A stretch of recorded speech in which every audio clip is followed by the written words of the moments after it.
Hello dear students, let us continue the next bit of the chapter Human Health and Diseases. In the previous video, I explained about innate immunity. The innate immunity is inborn immunity. It is a non-specific immunity because it fights against all the types of microorganisms which are trying to enter into the body. Remember, the innate immunity is provided by four types of barriers: physical barriers, physiological barriers, cellular barriers, and cytokine barriers. These are the four types of barriers which are providing the innate immunity. Example for the physical barriers are skin and mucous membrane. Unbroken skin always functions as physical barrier. And physiological barriers are the HCl of stomach, saliva of mouth, tears of the eyes. All the three are functioning as physiological barriers. One thing you need to remember, the saliva contains antibacterial enzyme called lysozyme, and the lysozyme is acting on the bacteria. Cytokine barriers are nothing but interferons, and these interferons are antiviral proteins which are produced from a viral infected body cell, and these interferons prevent the infection of new cells from the virus. And cellular barriers include different types of leukocytes and the lymphocytes along with the macrophages. All these are providing innate immunity, which is inborn immunity. It is non-specific in action and provided by the barriers. So let us move to another type of immunity, which is the very important defense providing capacity. It is acquired immunity. Acquired immunity is also called adaptive immunity. Acquired immunity ಗೆ adaptive immunity ಅಂತಲೂ ಕರೀತಾರೆ, because this immunity is not present from birth. ಅಂದರೆ ಹುಟ್ಟಿದಾಗಿನಿಂದ ಇದು ಇರುವುದಿಲ್ಲ. By birth ಇರೋ ಇಮ್ಯುನಿಟಿಗೆ ಏನಂತ ಕರಿಬೇಕು? Innate immunity ಅಂತ ಕರಿಬೇಕು. And this is acquired immunity, ಅಂದರೆ ಗಳಿಸ್ಕೊಂಡಂಥ ಇಮ್ಯುನಿಟಿ, ಡೆವಲಪ್ಡ್ ಇಮ್ಯುನಿಟಿ. ಯಾವಾಗ this is the immunity which is not present from birth and develops during individuals life time. ಒಂದು ಹ್ಯೂಮನ್ ಬಾಡಿ ಅಥವಾ ಒಂದು ಮನುಷ್ಯನ ಬಾಡಿ ಬೆಳೀತಾ ಅದು ಎಷ್ಟು ಥರದ್ದು ಮೈಕ್ರೋ ಆರ್ಗ್ಯಾನಿಸಮ್ಸಿಗೆ ಎಕ್ಸ್ಪೋಸ್ ಆಗ್ತದೆ, ಅಷ್ಟು ಸಾರಿನೂ ಒಂದು ಇಮ್ಯುನಿಟಿ ನಮ್ಮ ಬಾಡಿ ಒಳಗೆ ಡೆವಲಪ್ ಆಗ್ತದೆ. And this is called acquired immunity. whenever human body is exposed to new type of pathogen, ಪ್ರತಿ ಸಾರಿ ಒಂದು ಹೊಸ ಪ್ಯಾಥೋಜನ್ನಿಗೆ ಹ್ಯೂಮನ್ ಬಾಡಿ ಎಕ್ಸ್ಪೋಸ್ ಆದಾಗ ಅಲ್ಲಿ ಒಂದು ಇಮ್ಯುನಿಟಿ ಬೆಳ್ಕೋತದ, and that immunity is called acquired immunity. That is why it is not present by birth. The acquired immunity has special characters. Among them, first one is, it is pathogen specific. This is very important. ನಾವು innate ಇಮ್ಯುನಿಟಿಗೆ ಏನಂತ ಹೇಳಿದ್ವಿ? ನಾನ್ specific ಅಂತ define ಮಾಡಿದೆ. ಅಂದರೆ ಯಾವುದನ್ನೂ select ಮಾಡ್ಕೊಳ್ಳಲ್ಲ. Bacteria ಇರಲಿ, virus ಇರಲಿ, fungi ಇರಲಿ, ಯಾವುದೇ ಒಂದು ಡಸ್ಟ್ ಪಾರ್ಟಿಕಲ್ ಇರಲಿ, ಬಾಡಿ ಒಳಗಡೆಗೆ ಎಂಟರ್ ಆಗ್ತಿರೋ ಅಂಥ ಫಾರೆನ್ ಪಾರ್ಟಿಕಲ್. ಫಾರೆನ್ ಮೀನ್ಸ್ ಬೇರೆ ದೇಶದಿಂದ ಬಂದದಂತ ಅರ್ಥ ಅಲ್ಲ, which is not related to our body. ಸ್ವಂತ ದೇಹಕ್ಕೆ ಸಂಬಂಧಪಡದೇ ಇರುವಂಥ ಯಾವುದೇ ವಸ್ತುವಿಗೆ ನಾವು ಫಾರೆನ್ ಪಾರ್ಟಿಕಲ್ ಅಂತ ಕರಿಬೇಕು. ಆ ಫಾರೆನ್ ಪಾರ್ಟಿಕಲನ್ನು ಸೆಲೆಕ್ಟ್ ಮಾಡ್ದೇನೆ ಯಾವುದನ್ನು ಒಳಗೆ ಬಿಡಲಿಕ್ಕೆ ಅದು ಅಲೌ ಮಾಡಲ್ಲ. ಅಂದರೆ ವೈರಸ್ಸನ್ನು ತಡೆಗಟ್ಟೋದು ಅಥವಾ ಬ್ಯಾಕ್ಟೀರಿಯಾನ ಸ್ಟಾಪ್ ಮಾಡೋದು, ಫಂಗೈನ ಮಾತ್ರ ಸ್ಟಾಪ್ ಮಾಡೋದು, ಈ ಥರದ್ದಿಲ್ಲ. Without selecting any specific pathogen, all the types of pathogens are prevented to enter into the body. That is why the innate immunity is said to be non-specific. ಇದನ್ನು ಯಾಕಿಷ್ಟು ಸ್ಟ್ರೆಸ್ ಕೊಟ್ಟು ನಾನು explain ಮಾಡ್ಲಿಕ್ಕತ್ತೀನಿ? The question will be asked with respect to difference between innate immunity and acquired immunity. Innate ಇಮ್ಯುನಿಟಿಗೂ ಮತ್ತು acquired ಇಮ್ಯುನಿಟಿಗೂ difference ಬರೀರಿ ಅಂತ ಕೇಳ್ತದೆ ಪ್ರಶ್ನೆ. Usually this will be asked for difference between 3 ಮಾರ್ಕಿಗೂ 2 ಮಾರ್ಕಿಗೂ ಬರೋ ಅಂಥ ಕ್ವಶನ್ನು. ಈ ಪೋರ್ಷನ್ ಬಹಳ ಇಂಪಾರ್ಟೆಂಟ್. ಎವ್ರಿ ಟೈಮ್ ಹೇಳ್ತೀನಿ, ನೀವು ಎಷ್ಟರ ಮಟ್ಟಿಗೆ ಇದಕ್ಕೆ ಪ್ರಿಪೇರ್ ಆಗ್ಲಿಕ್ಕತ್ತೀರಿ ಅನ್ನೋದನ್ನು I will check when you will come to the college. I hope you will not disappoint me. Disappoint ಮಾಡಲಿಕ್ಕಿಲ್ಲ ಅಂತ ಅನ್ಕೋತೀನಿ. ನೋಡೋಣ. Acquired immunity is pathogen specific and characterised by memory. What is this?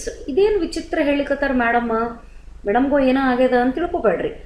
The acquired immunity is characterised by memory. ನೆನಪಿನ ಶಕ್ತಿ. ಈಗ ಹೆಂಗೆ ನಾವು ನೋಡಿದ್ದನ್ನು ಕೇಳಿದ್ದನ್ನು ರಿಕಾಲ್ ಮಾಡ್ಕೋತೀವಿ, ಅಂದರೆ ಹೊಳ್ಳಿ ಅದನ್ನು ನೆನಪಿಗೆ ತರಿಸ್ಕೋತೀವಿ, ಅದೇ ಥರ ಇಮ್ಯೂನ್ ಸಿಸ್ಟಮಿಗೂ ಆ ಎಬಿಲಿಟಿ ಅದ.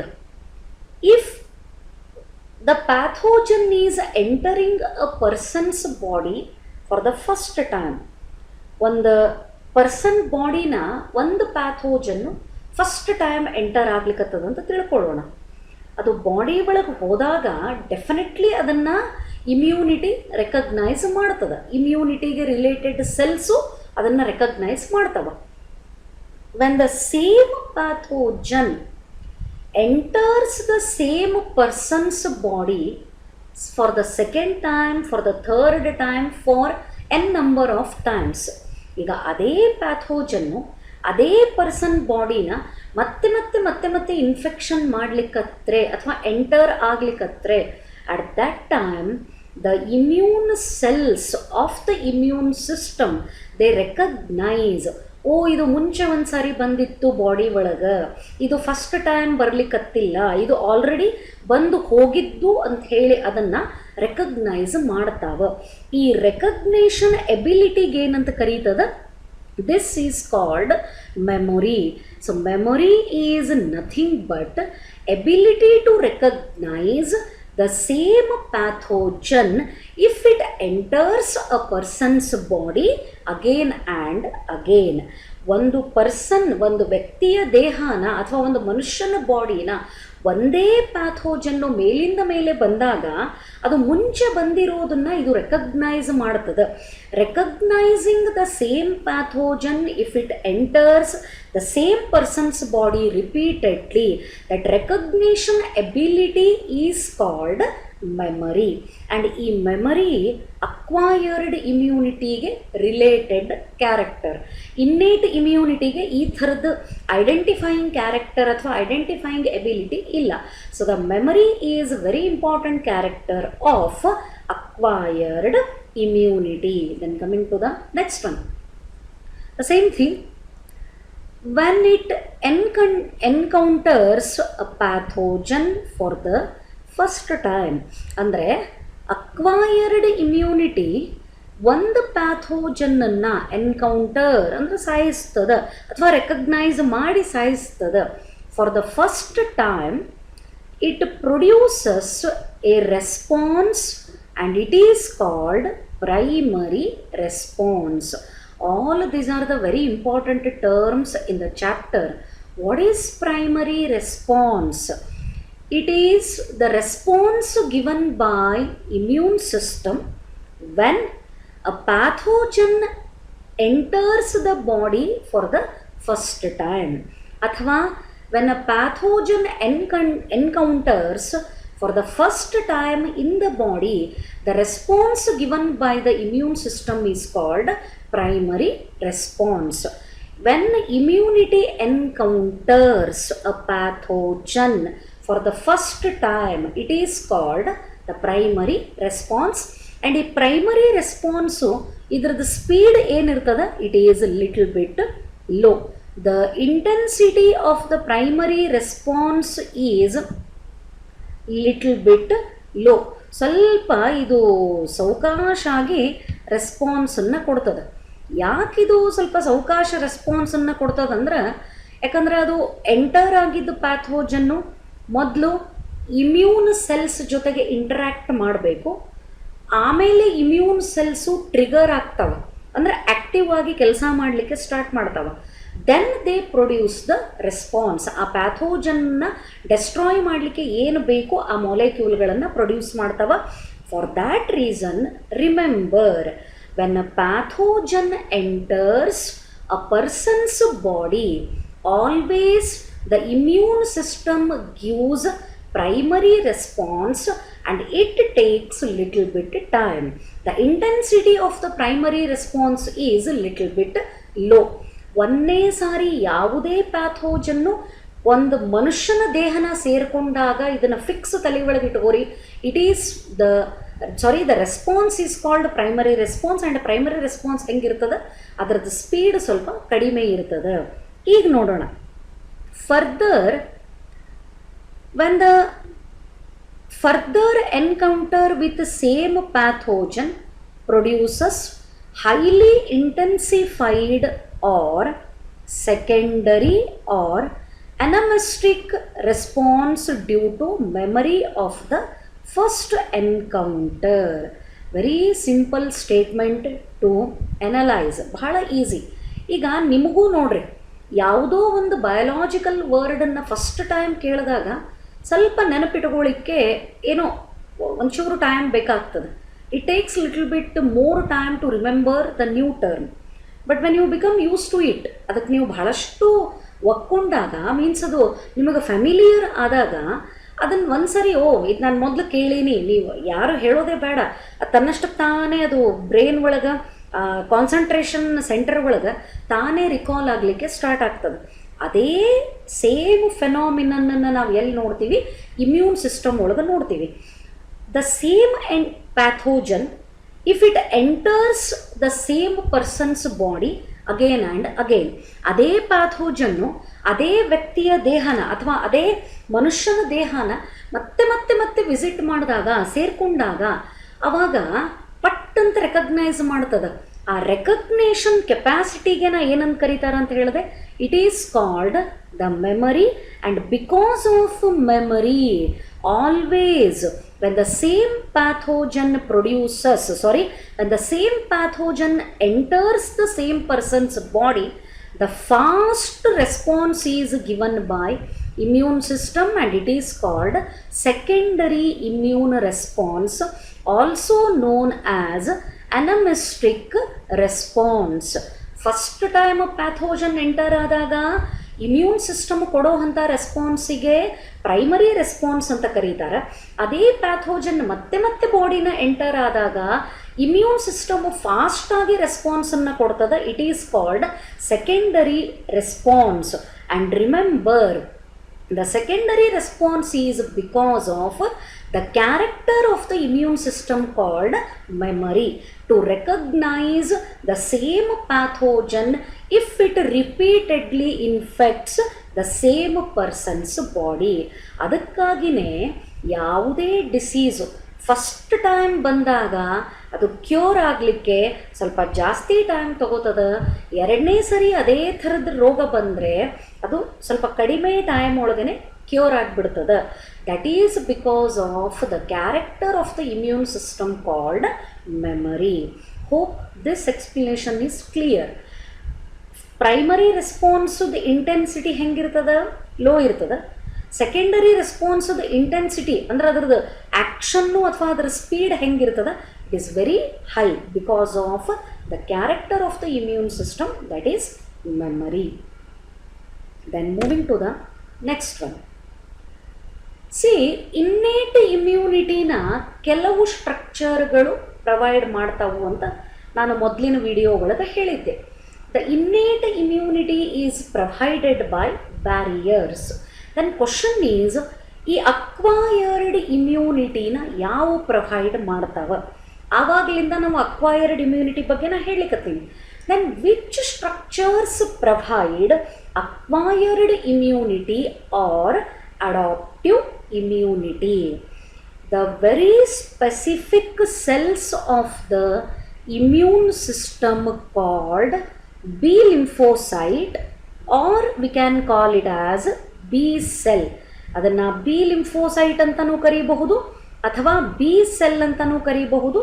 This is providing the adaptive immunity or acquired immunity. ಅದೇ ಥರ ಇನ್ನೂ ಒಂದು special cell T lymphocyte or T cell. T lymphocyte ಅಥವಾ T cell, both of them are same.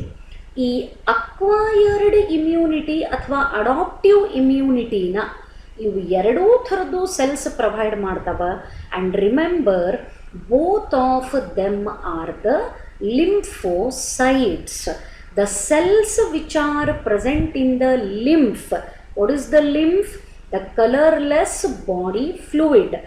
Colored fluid of the body is blood. Blood ಒಳಗೆ ಹೆಂಗೆ cells ಇರ್ತಾವ ಹಂಗೆ lymph ಒಳಗೂ ಸೆಲ್ಸ್ ಇರ್ತಾವ.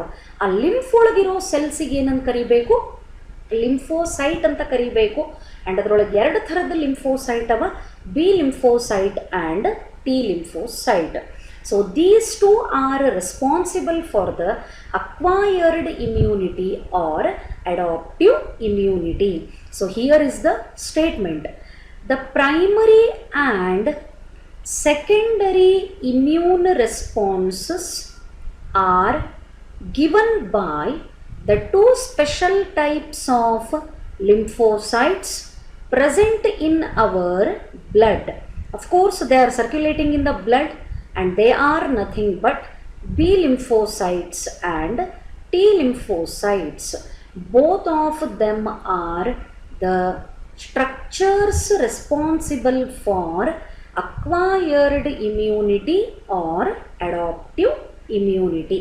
ಇವೆರಡೂ ಸೆಲ್ಗಳು ಇರೋದ್ರಿಂದನೇ the very important immunity, that is acquired immunity, it develops in the human body.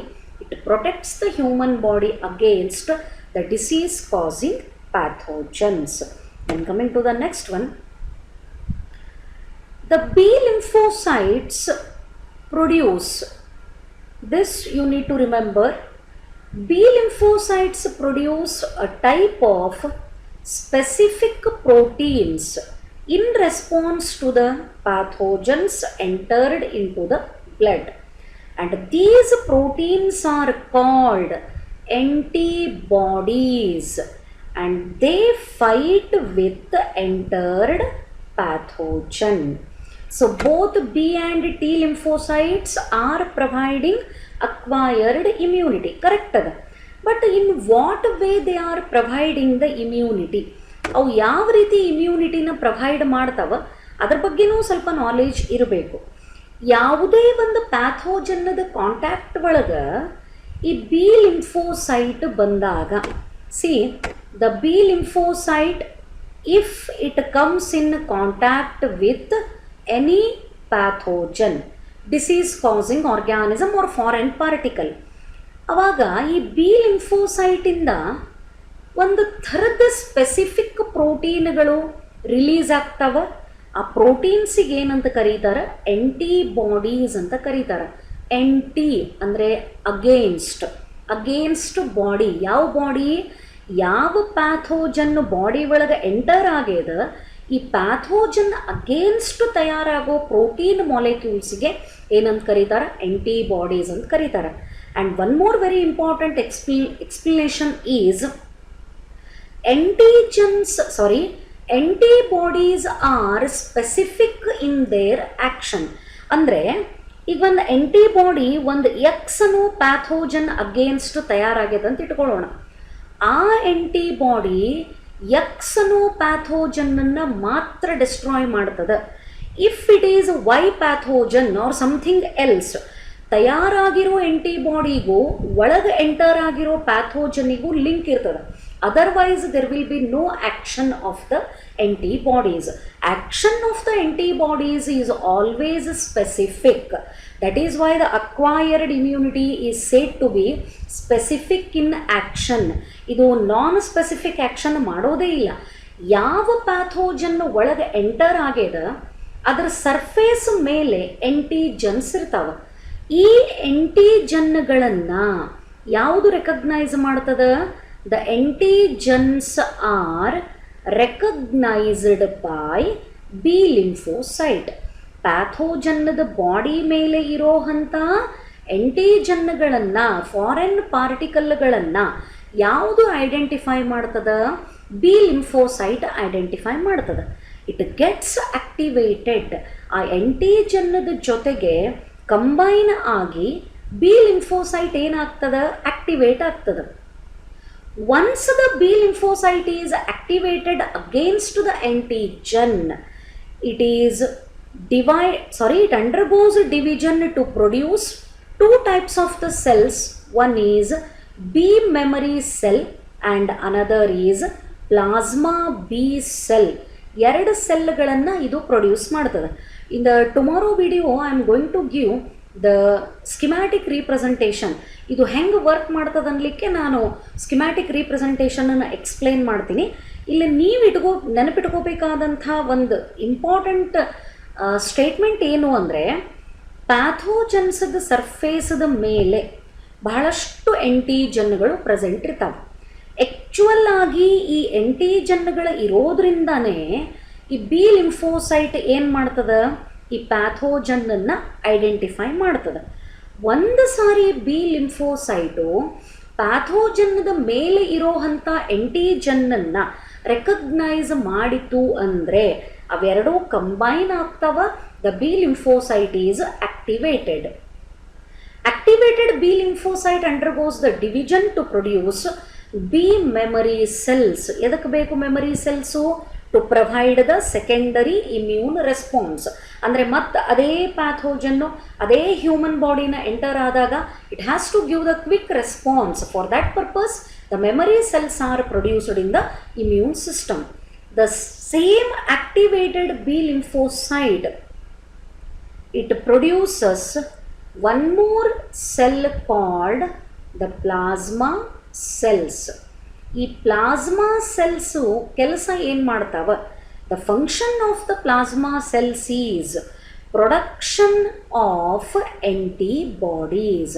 ಅಂದರೆ which cells are producing the antibodies. Actually ಯಾವ cells ಆಂಟಿಬಾಡಿಗಳನ್ನು ಪ್ರೊಡ್ಯೂಸ್ ಮಾಡ್ಲಿಕ್ಕತ್ತಾವ? The antibodies are actually produced by plasma B cells. And these antibodies have Y-shaped structure. ಈ ಆಂಟಿಬಾಡಿಗೆ English letter Y-shaped structure ಅದ. This is the structure of antibody. English letter Y ಶೇಪ್ನಾಗ ಈ antibodies ಇರ್ತಾವ. And these antibodies finally they destroyed the entered pathogen. This is how the B lymphocytes destroy the pathogens.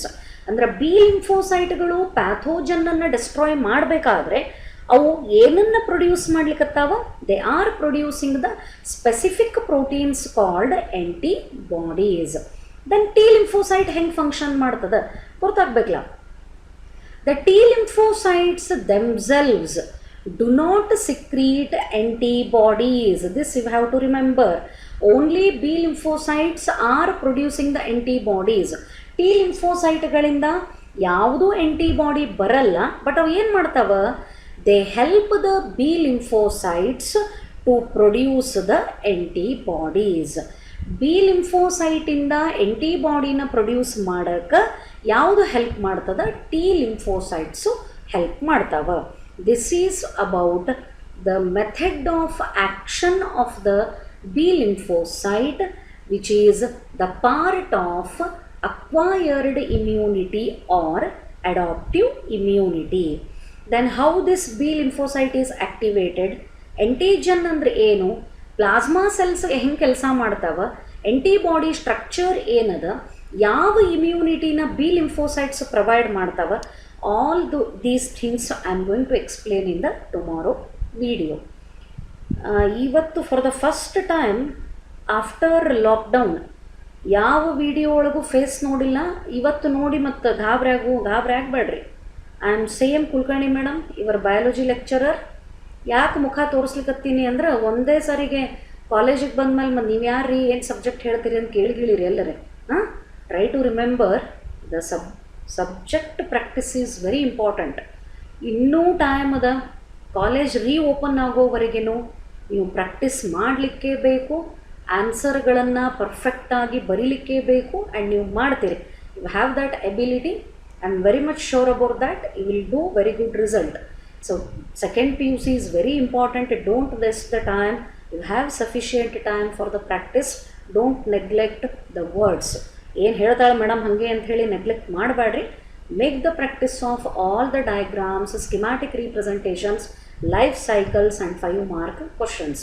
Hope this explanation ಅಂದರೆ ಈಗ ಹೇಳಿದ್ದು ಅರ್ಥ ಆಗಿರಬೇಕು. And ಇದಕ್ಕಿಂತ ಮುಂಚೆ ಸಬ್ಜೆಕ್ಟ್ ಏನು ಹೇಳಿನಿ ಅದನ್ನೂ ನಿಮಗೆ ಅರ್ಥ ಆಗ್ಯದ ಅಂತ ಹೇಳ್ಕೊತೀನಿ. Thank you.